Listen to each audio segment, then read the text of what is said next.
সব নারীকেই যেতে হবে। শুধু কিছু কিছু এলাকায় বা ঢাকায় কিছু মসজিদে মহিলাদের ব্যবস্থা আছে।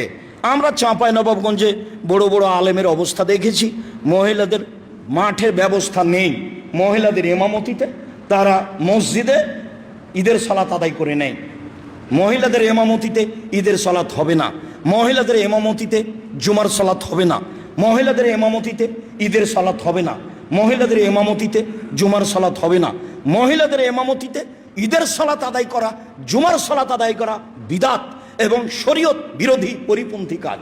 তাদেরকে ঈদের মাঠেই যেতে হবে, যেতেই হবে। মাঠে জায়গা না থাকলে মানুষের জমিতে দাঁড়াবে, রাস্তায় দাঁড়াবে, যেতেই হবে, যেতে বাধ্য।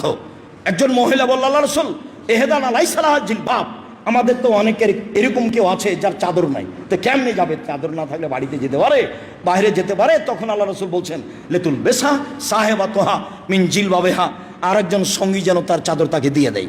তার মানে চাদর চেয়ে নিয়ে যেতে হবে। নেন, হাদিস তো বুখারী মুসলিম।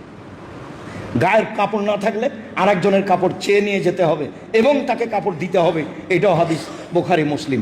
মহিলাদেরকে ঈদের মাঠে যেতেই হবে।